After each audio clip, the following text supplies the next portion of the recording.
estamos aqui no Novo Ideal News. Meu nome é Anne e estamos aqui com um convidado especial que foi ex-aluno aqui da nossa escola.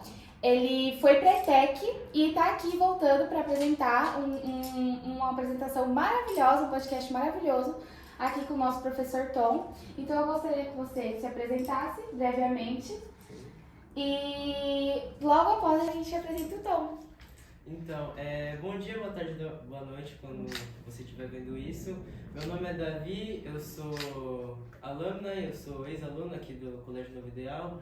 Eu vim aqui no terceiro ano do Fundamental, fiquei até o nono ano quando eu fui para a ETEC Albert Einstein, fui fazer design gráfico, passei lá em segundo na classificação, só para mostrar quão bem essa educação que a gente tem aqui no Colégio Novo Ideal. E o que me interessou bastante sobre esse colégio também foi os pensamentos do nosso convidado, foi como ele faz a gente pensar durante as aulas dele. Então eu queria voltar aqui para saber mais e questionar mais o que ele pensa sobre as coisas que estão acontecendo no mundo da geopolítica. Exatamente. E o nosso convidado, o professor Tom, professor de História, Sociologia, Geografia e Filosofia aqui no Novo Ideal e em outras partes também, um ótimo profissional. Gostaria que você se apresentasse um pouquinho, Tom. Minha formação é em Ciências Sociais, né? Eu me formei pensando, não segui com carreira como professor, mas eu tinha uma leve ideia que trabalhar com pessoas assim seria algo que ia me dar uma satisfação profissional. Eu não tinha ideia ainda da qual área seria. Vocês vão passar por isso, tá? Já estão passando, né? Qual área seria? Ainda mais esse mundo inovador, tecnológico, aparece uma centena de opções aí para vocês trabalharem. Então, o Tom foi aquele aluno que adora humanas, né? E que se espelhava muito nos seus professores, tá? E ali eu fui desencadeando uma característica que eu acho que eu tenho muito de gostar de ler, né? De perguntar, de não ter vergonha de dizer que não sabe, e isso foi me agregando bastante, tá?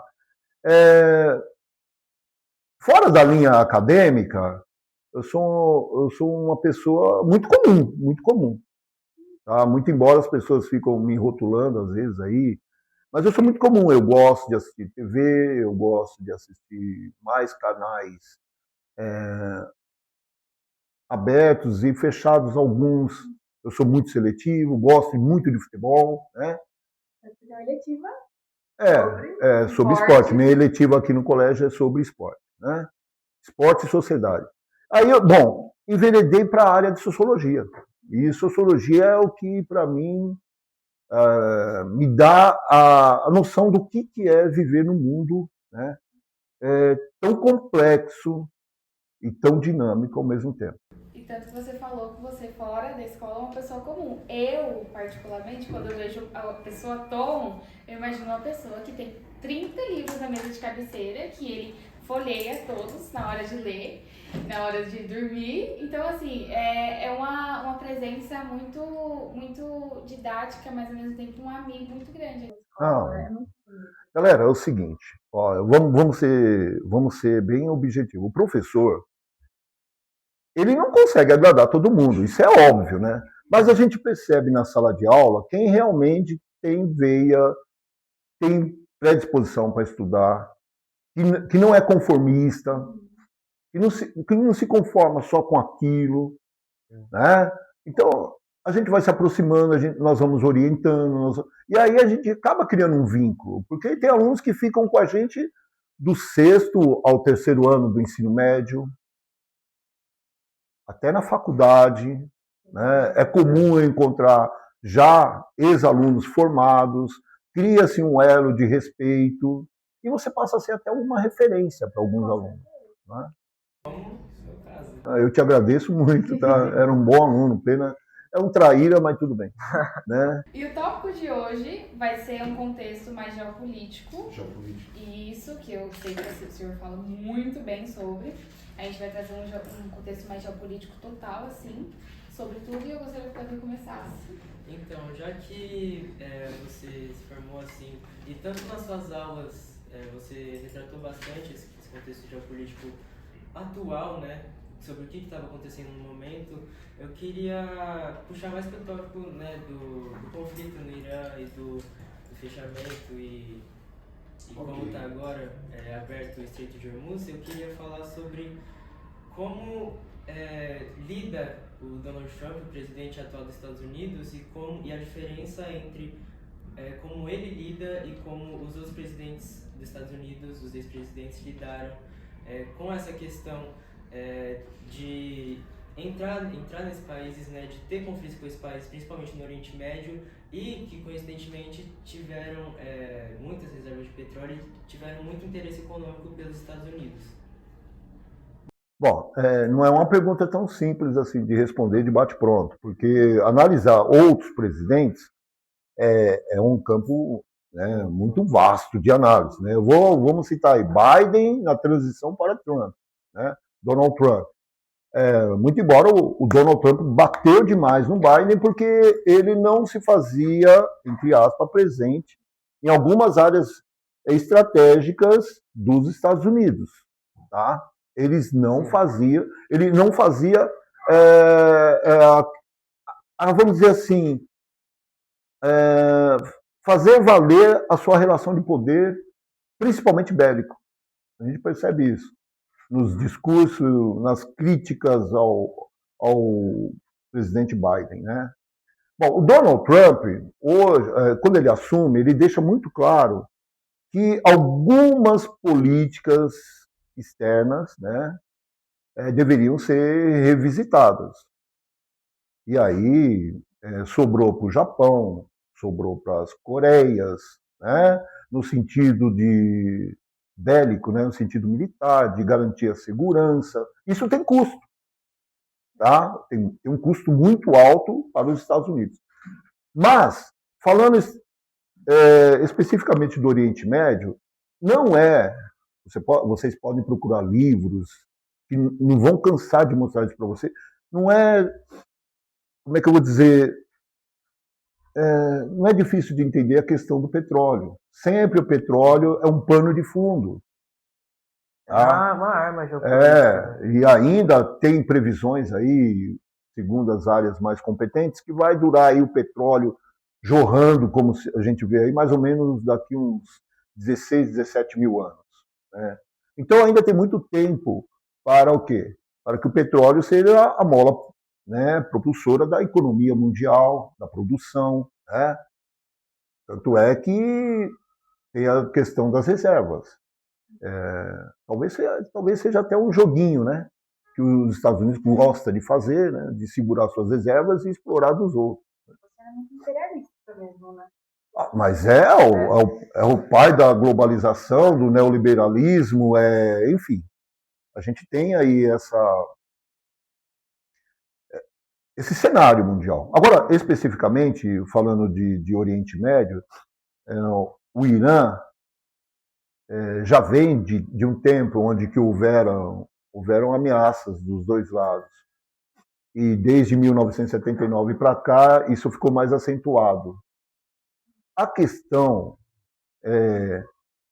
inclusive você citou esse acordo de paz, né, nas entrelinhas aqui, antes do início da entrevista, era como se havia um momento certo para isso acontecer. E você pega o mapa geopolítico, você começa a entender aonde que tem a presença dos Estados Unidos. Você vai lá em Taiwan, você vem para o Oriente Médio, você vem aqui para a América, ou seja, né, é um povo gigante com muitos tentáculos, né, buscando manter a sua hegemonia de poder. E aí usa-se todo tipo de argumentação. Vamos pegar aqui e trazer um pouquinho para a América do Sul. Estão usando aí a questão do terrorismo ou não terrorismo, Sim, né? O tarifaço, né? Como base do quê? Base de negociação. Às vezes, não é nem aquilo que interessa para os Estados Unidos, mas é um motivo para chamar para negociar. Tanto que na própria construção da nação, Estados Unidos, sobre a expansão ao oeste, eles também usaram o Destino Manifesto como uma... não uma desculpa, mas um motivo para eles conseguirem... Só para a colonização, Para né? eles conseguirem ter essa colonização e justificar essa colonização dentro do próprio território que agora é os Estados Unidos. Isso. Aí a gente vê um cenário assim. Eu, particularmente, quando começo a ler, inclusive eu vou indicar um livro para vocês aí interessante, que é a Ordem Mundial de Henry Kissinger, tá? Guarda isso aí, tá gravado, vocês vão procurar. Né?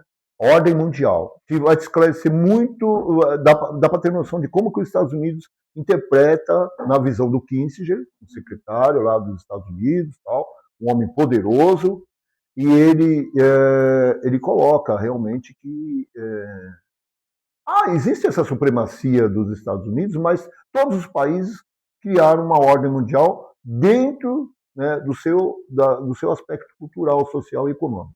Ou seja, cada país tem um jeito de interpretar essa coisa de ordem mundial. Estou procurando falar um pouquinho mais para sair do sociologuês, tal, Sim, né, sim. ser mais objetivo. Bom, como eu disse, eu desconfio que é muito dinheiro para os Estados Unidos continuar uma guerra com o Irã. Muito dinheiro das duas partes. Se você parar para pensar, no mínimo, se eu não me engano, o Donald Trump sugeriu ao Senado a liberação de 200 bilhões de dólares para continuar uma guerra. Tanto que teve aquela questão da mudança do nome do Departamento de Defesa. Isso, lá dentro é o seguinte, lá dentro Donald Trump, ele quer queira que não, ele é um absolutista, né, no novo formato, né? É do meu jeito tem que ser e assim vai ser, tá? Ele não está preocupado, inclusive é uma pretensão dele terminar pelo que eu li e entendi, terminar o mandato dele.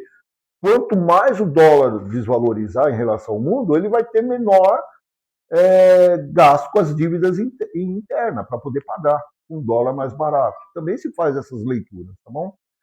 No Oriente Médio eu vejo que essa supremacia é por conta das barganhas que os Estados Unidos fazem com os países do Oriente Médio, né?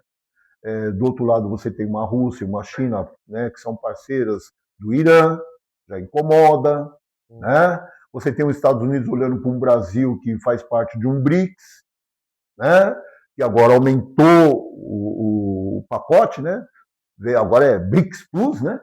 Vem aí, e dentro desse Plus tem o Irã também. Então, é um cenário, que eu costumo falar na sala de aula, é um cenário de um jogo de xadrez. Agora, quem é que tem mais cartas na manga nesse jogo chamado geopolítica hoje no mundo? Quem são os países?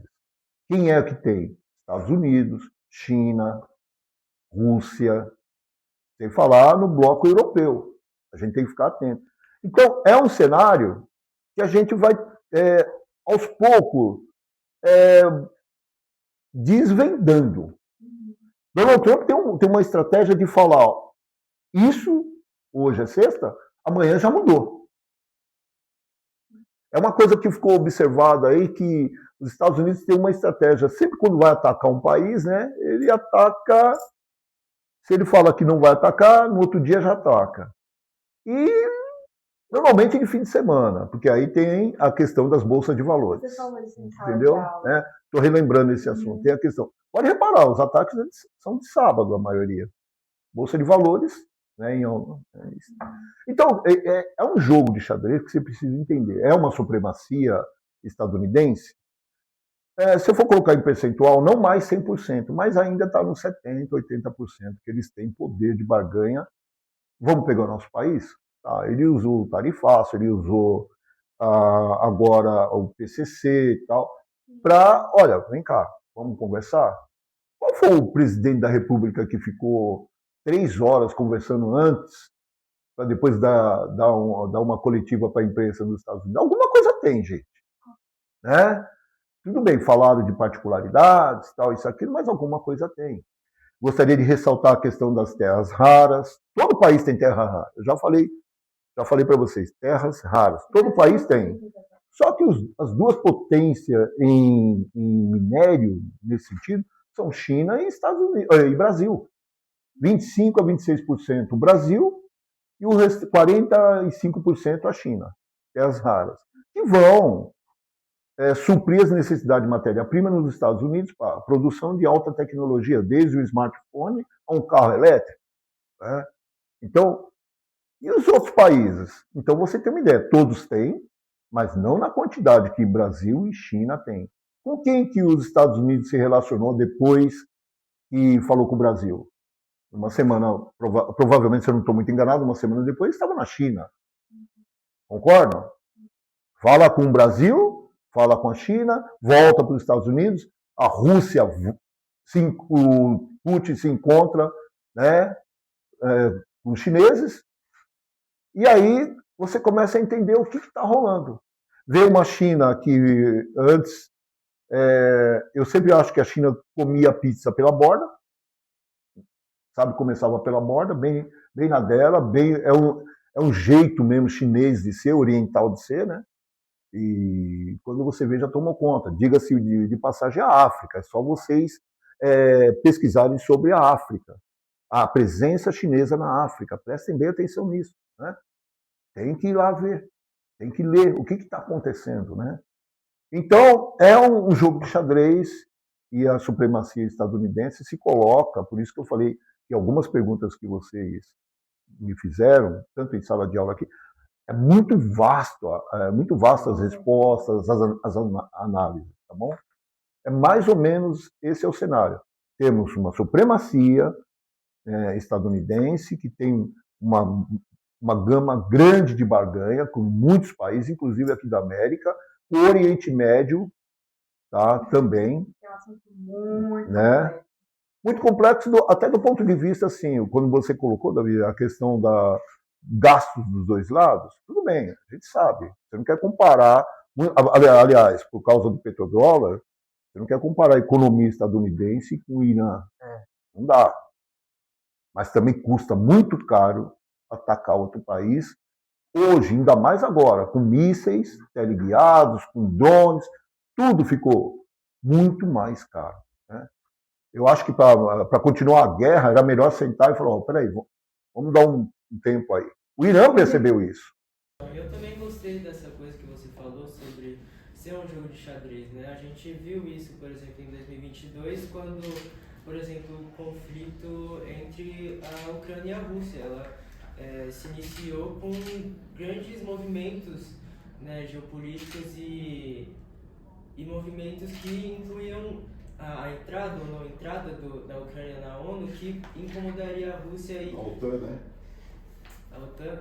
E como isso faria, como isso afetaria, por exemplo, a influência da Rússia na Ucrânia e o movimento econômico dessa área. E eu também queria pontuar como você acha que poderia acontecer, como você acha que seriam os protagonistas, por exemplo, se causasse uma faísca, no que a gente tem muito medo de uma terceira guerra mundial. Quem que você acha que seria os dois países que, por exemplo, na atualidade causariam isso? Porque a gente já viu que houve muitos conflitos e muita tensão entre os Estados Unidos e a Rússia, por exemplo, na Guerra Fria. Sim, continua. E os Estados Unidos também tem muitas tensões com outros países diferentes que também perpetuam até hoje, como a China, como a Coreia do Norte. Então, quais países você vê agora como os mais potenciais de causarem uma terceira guerra mundial? Bom, como você muito bem colocou, essa questão da Rússia, ela parte do... Vamos pensar o seguinte, vamos fazer uma linha do tempo bem curtinha aqui, mas nós temos uma Rússia, uma antiga União Soviética, em 1991, que se despedaçou lá. Tá?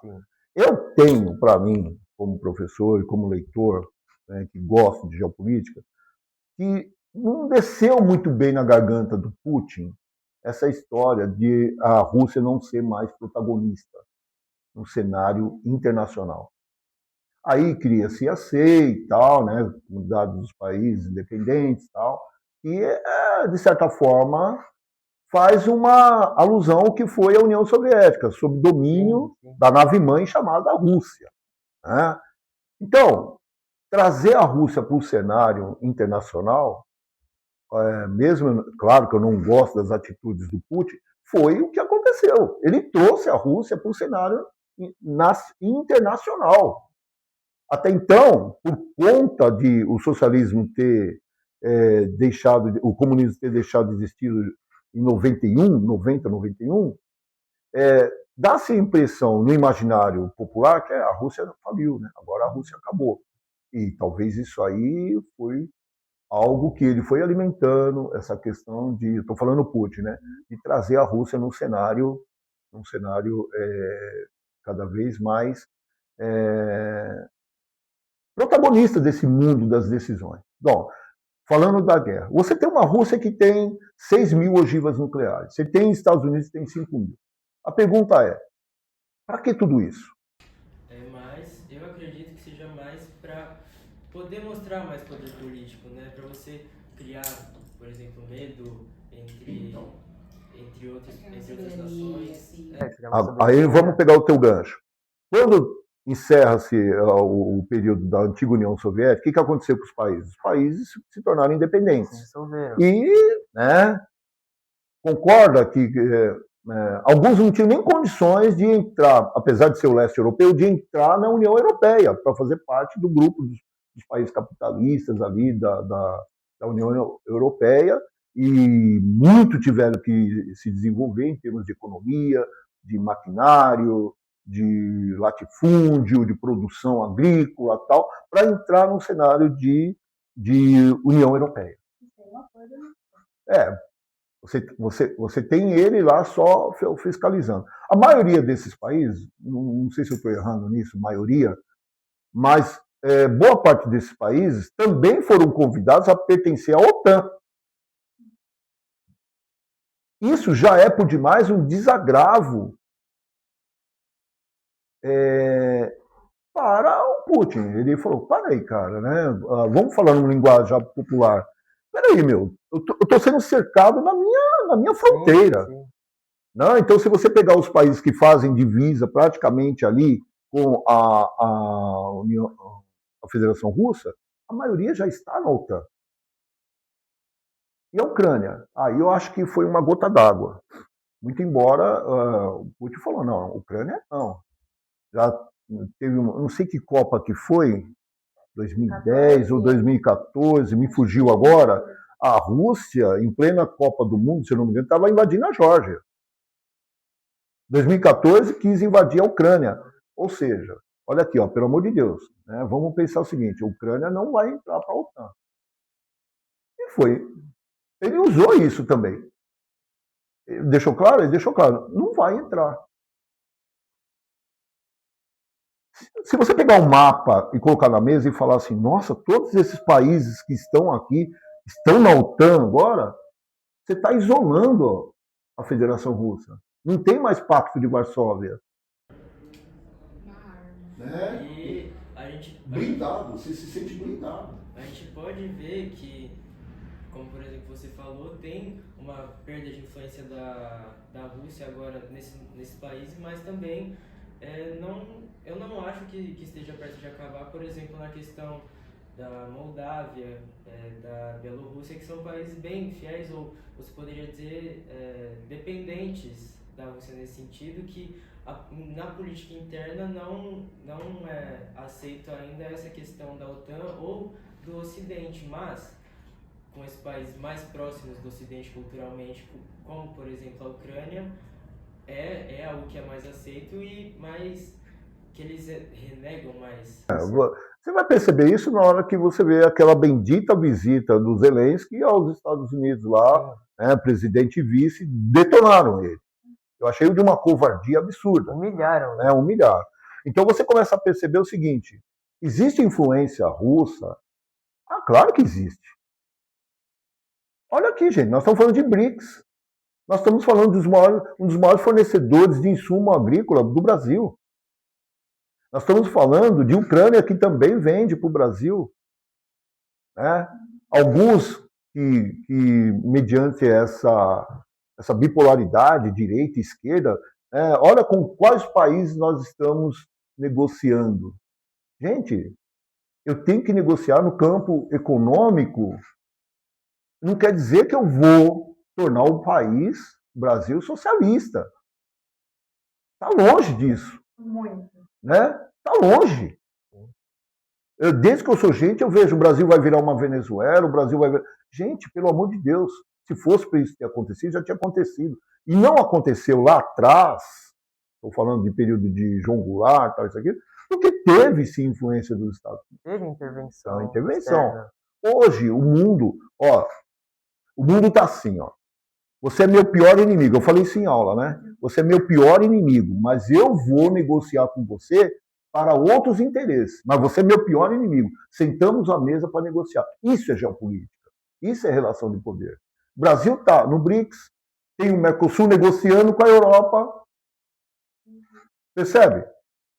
É um jogo de xadrez que você começa a entender quem é quem. Não fragiliza muito o Brasil, mas quando você tem uma negociação direta com os Estados Unidos, ele vai usar de todos os recursos possíveis e não possíveis para chegar no seu objetivo. No caso hoje, na minha modesta opinião, são as terras raras.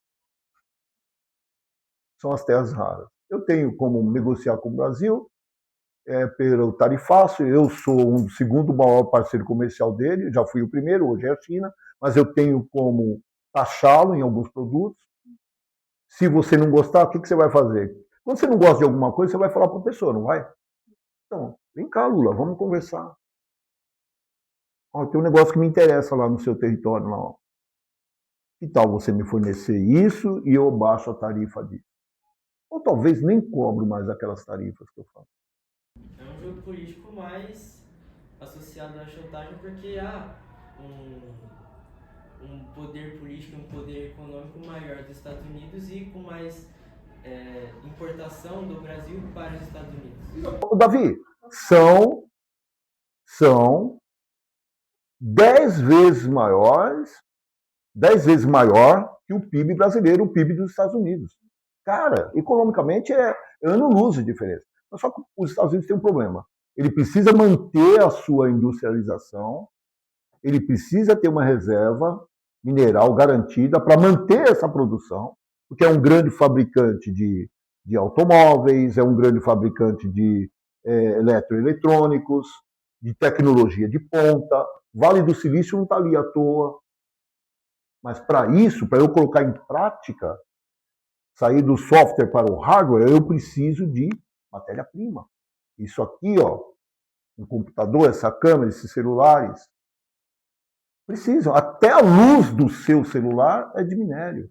Vem de origem mineral. De minério, né? Então é isso. Eu vejo esse cenário. Cada dia que passa, a gente tem que acompanhar e entender essas negociações. Pode ser o que eu esteja falando aqui, pode ser a pontinha do iceberg.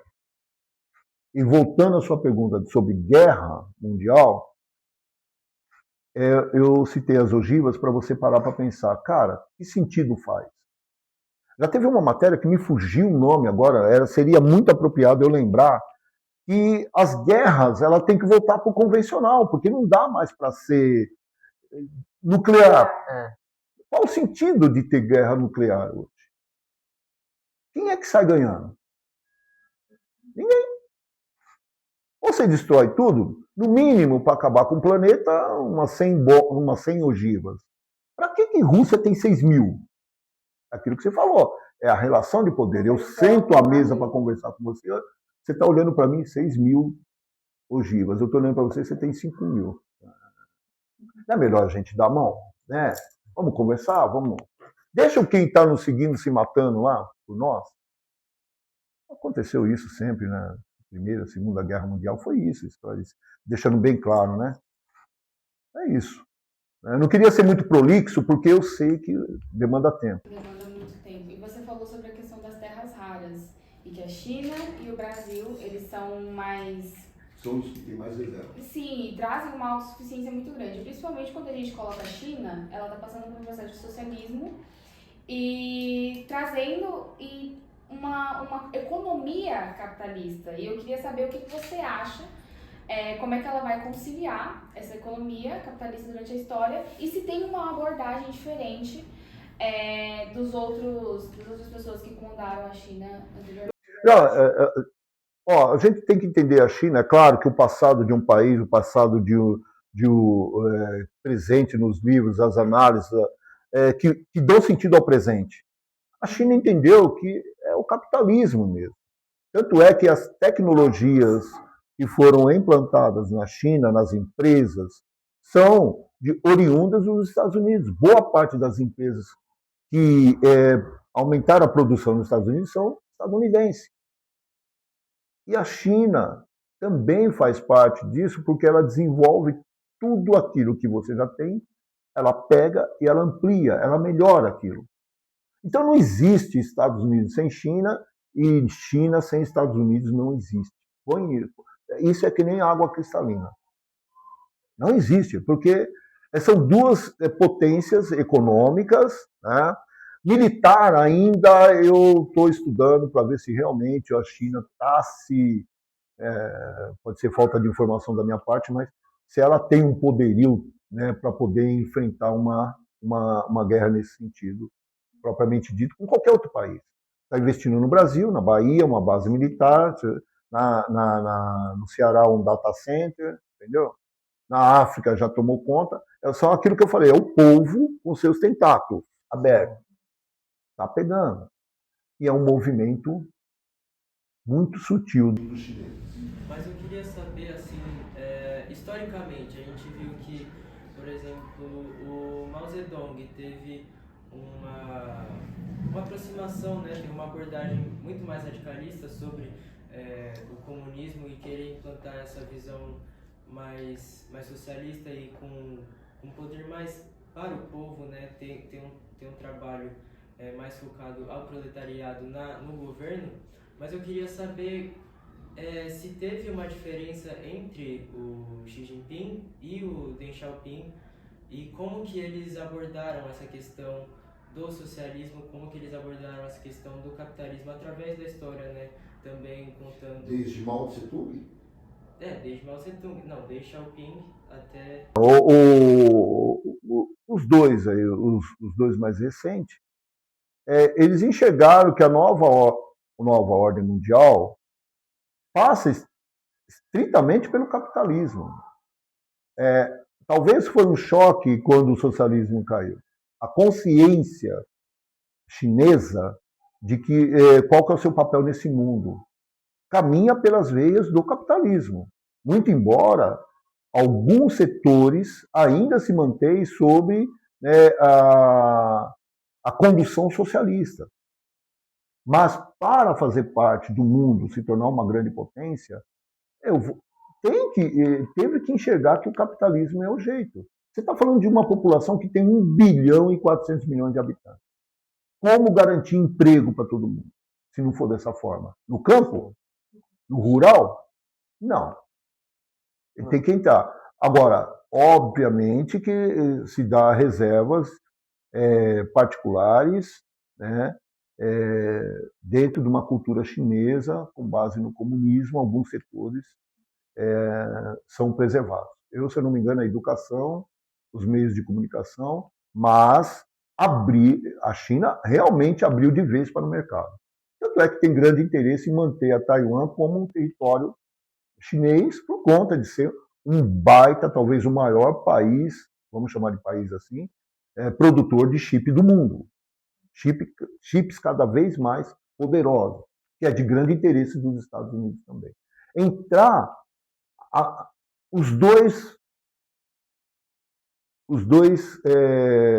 governos já enxergavam que tinha que sim, gradativamente, entrar para o capitalismo. Porque como é que você vai competir no mundo? Como é que a China está em tudo? Está na construção civil, está no setor turístico, está na engenharia, de modo geral, está nos meios científicos, No serviço. óbvio, né? Na robótica. Pelo amor de Deus, eles enxergaram, cara. Nunca se viu falar tanto em money, palavra money, no mundo como na China. Então, essa transição, eles já começaram a perceber. Se manter no comunismo radical, não ia virar. Não ia virar mesmo. Porque a gente tem que perceber que as gerações mudam. Aquele camponês velho que trabalhava lá na roça, ele morreu. Tem um filho que começa a enxergar outras coisas no mundo, começa a enxergar a televisão, videogame, começa a saber que isso existe. Tem aquele trabalhador, talvez as leis trabalhistas, os direitos trabalhistas sejam diferentes. Mas todas as pessoas de 20 anos para cá que moraram na China não estão tendo dificuldade nesse sentido.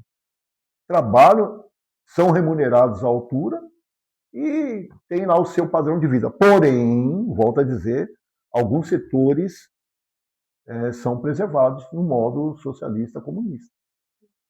Não tem como. Qual que é o sentido da China estreitar relações comerciais com o Brasil? Qual o sentido da China estar na África, com 54 países à sua disposição, um continente que precisa muito de infraestrutura? Você vai na África, engenharia para tudo que é lado, você vê pontes, prédios, hotéis sendo dominados, pousadas. Sem imaginar, os chineses estão. Na telefonia, como é que fala? Nos serviços. Né? Então, é muito amplo, dá para a gente ficar falando aqui um dia. Entendeu? Mas essa foi que eu comecei a perceber. A China começa a enxergar que, olha, tem que entrar no mercado. Mesmo porque para manter 1 bilhão e 400 milhões se renovando com taxa de natalidade, muito embora não tão crescente, mas crescente, né, ao mesmo tempo, nos moldes de outros anos, ela teve que se encaixar. Ela está se encaixando cada vez mais. Os Estados Unidos não senta com a China dizendo eu sou capitalista, você é comunista. Não, não é mais assim. Nem a Rússia é assim. Agora, alguns preceitos socialistas prevalecem. E, diga-se de passagem, na educação, é uma educação muito boa. Então, você diria que o conceito mais socialista, esse ideal mais socialista, está dentro, não está tão fora no comércio externo, mas dentro da política interna do país. Interna. Por isso que eu citei os setores que são específicos, comunicação, telecomunicação, né? Vocês veem o TikTok, né? Que eu acho que também foi uma massa de manobra, muito inteligente deles, tá? Mas a gente poderia falar isso em outro podcast, sei lá. Com certeza. E trazendo essa questão de revolução popular, você acha que as revoluções populares elas podem ser feitas aqui para o Ocidente? Toda a vida. Se o poder emana do povo, a única coisa que eu posso dizer, sendo bem objetivo, é a conscientização. Enquanto você não se conscientiza qual que é o teu papel dentro de uma sociedade, dentro de um sistema chamado capitalista, onde que o consumo é a crença, é a tua religião, meu irmão, aqueles que se conscientizam, que sabem teu papel, o quanto é importante para isso, né? Entender qual que é o teu papel nesse mundo globalizado, né? Palavra tão desgastada, né? E capitalista, né? Muitos com nada e poucos com tudo, aí você vai ver que existem principalmente as revoluções. E, infelizmente, uma sociedade que eu posso dizer, vocês são exemplo disso, altamente informação de tudo que é lado, sabe, gente? Informação não quer dizer que é conhecimento, mas vocês têm conhecimento e informação juntos, caminhando juntos a todo momento.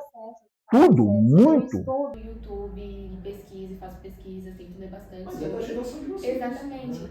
E eu sigo um canal que ele chama Neia Neves, ele faz análises políticas e contextos históricos muito lindos. E no final de todo o vídeo, ele vai e fala, organizem-se politicamente, ponto. Então eu acho que é um ponto muito importante de se pensar, principalmente quando a gente fala da questão da Revolução Popular. Porque não tem Revolução Popular sem o povo. E sem o povo estar nas ruas, reivindicando. Todos os benefícios que nós alcançamos em trabalhista foram o quê? Lutas políticas, representativas, entendeu? Uhum.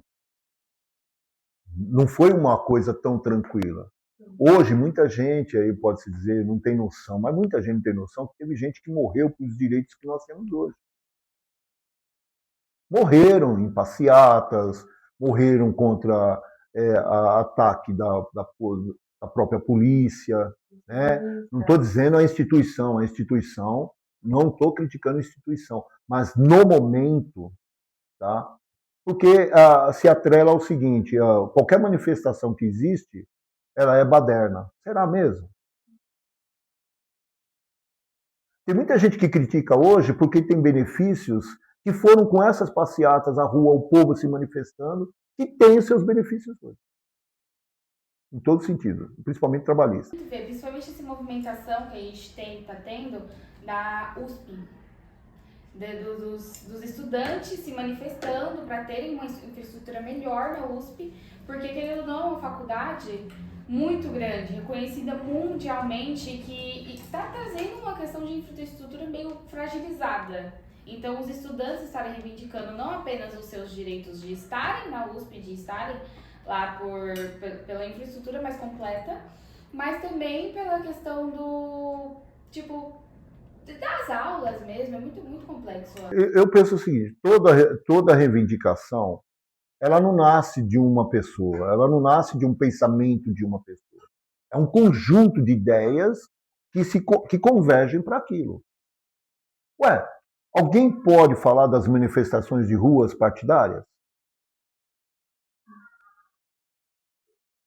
Também é interessante isso que você falou, porque como a gente está tendo movimentos, né, e greves, principalmente de estudantes, também é interessante que a gente veja no contexto histórico que muita dos movimentos e das movimentações políticas de protesto, principalmente do proletariado e do povo, vieram de estudantes, começaram de estudantes, como dá para ver, por exemplo, na República Velha, no contexto Posso acrescentar paulista.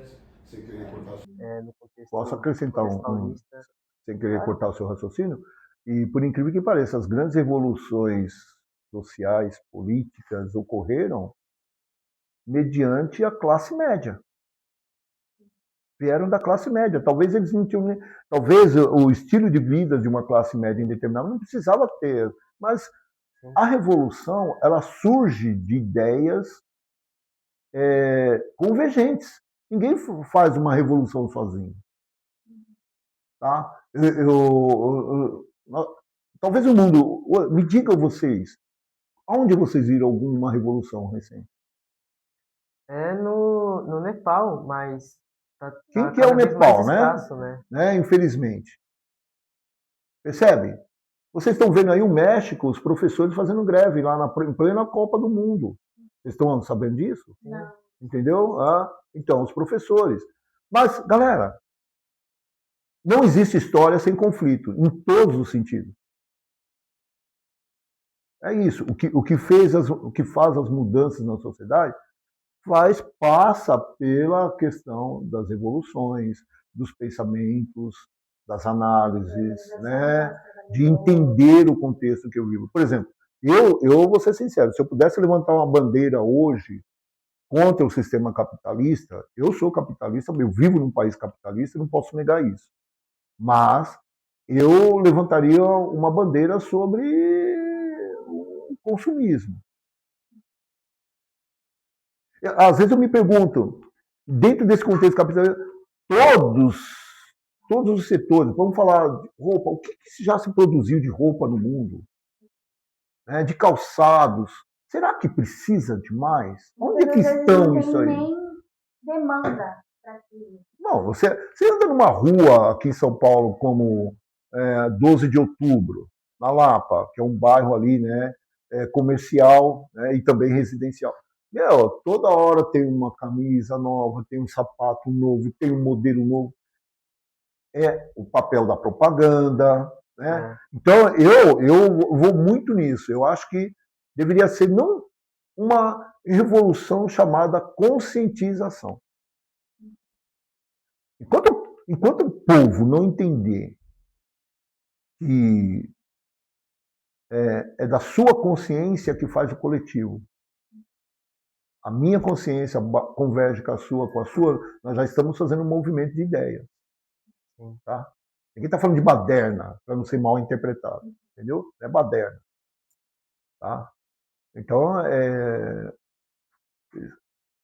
essas revoluções, elas ocorrem assim, gradativamente, um futuro mais próximo, mas o mercado enxerga o seguinte, o mercado sempre enxerga o seguinte, tal geração, daqui 10 anos não vai existir mais.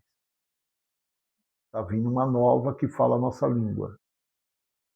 Vocês acham que as pessoas, como 80, já foram jovens como vocês, obviamente, o mercado, os bancos vão enxergar. Logo, logo a gente não vai precisar de mais ninguém na entrada de uma agência ensinando como é que saca o dinheiro, como é que consulta alguma coisa, porque é idoso, essa geração. Eles enxergam assim. Essa geração vai passar. Quem está chegando? Aqueles que não precisam nem ir em banco. É um tipo de revolução. Né? Você citou a USP. Tem que entender realmente qual que é o sentido daquela revolução, entre aspas.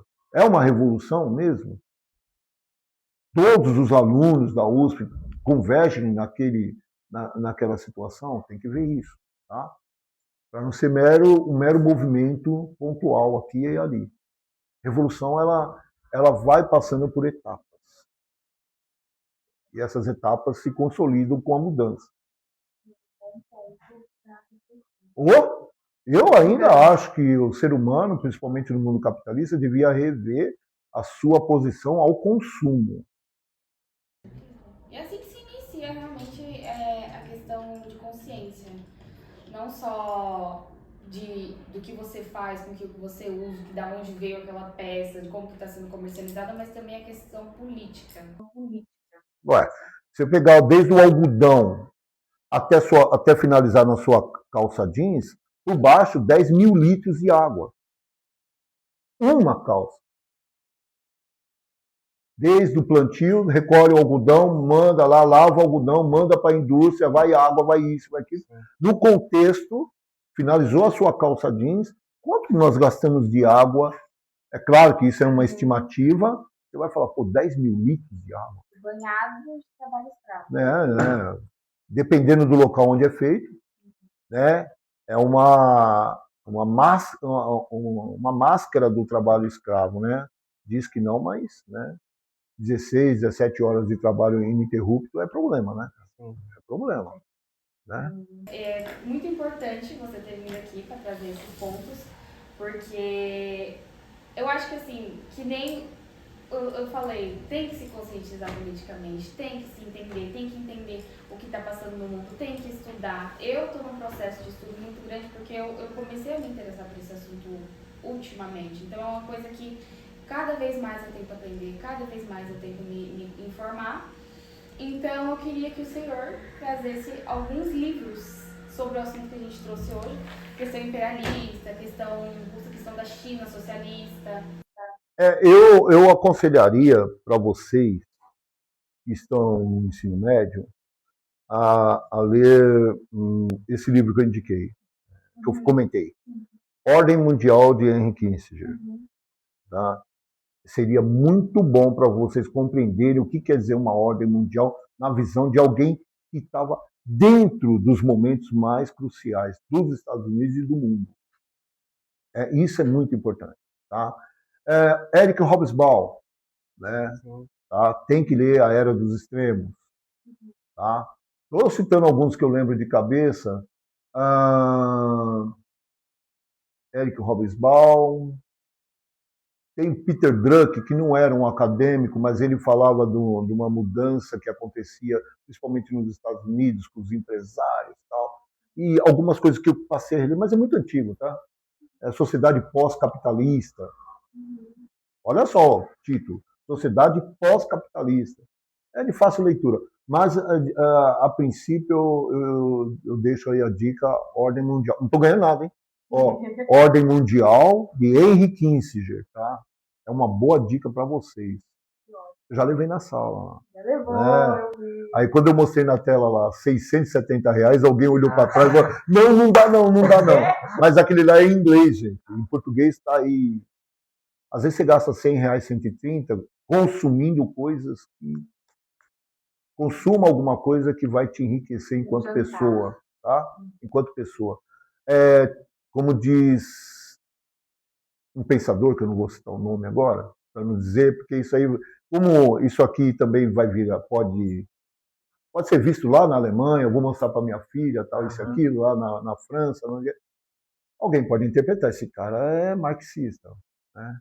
O fetiche, né, da mercadoria, até hoje. Então você compra algo que você quer, momentaneamente, 2 semanas já está lá jogado. Celular é assim, né? Você pega o celular, mó carinho, põe lá uma capinha, põe uma película cara pra caramba. Não dá 2 semanas, tá caindo do sofá, tá caindo da cama, tá, já passou o interesse, né? Aí eu quero algo melhor, né? Eu gostaria que vocês ficassem vigilantes ao consumo, tá? Dinheiro não aceita desaforo no mundo capitalista. Então, quem gasta sem saber, por vaidade única e exclusivamente, o papel da mídia faz isso muito bem, você está virando um bonequinho do sistema. Por favor, não sou comunista, não sou socialista, tá? Não fiquem nessa, não. Né? Infelizmente, se você não tem uma pluralidade de ideias, você é taxado. Eu prefiro ser uma pessoa plural do que ficar só... Eu já passei muito por isso. Tá? E o mundo mudou. E é ótimo ter você aqui, então muito Eu que obrigada. agradeço, eu que Por ter agradeço. vindo aqui, dedicado seu tempo pra Muito gente. legal te ver, tá? Muito legal mesmo. Muito bom. E eu agradeço vocês também por ouvirem a gente nesse podcast hoje. Foi um podcast mais longo, a gente não trouxe mais a vida do Tony, a gente trouxe um contexto geopolítico muito grande. E eu gostei muito desse podcast e espero que vocês tenham gostado também. Tchau, gente!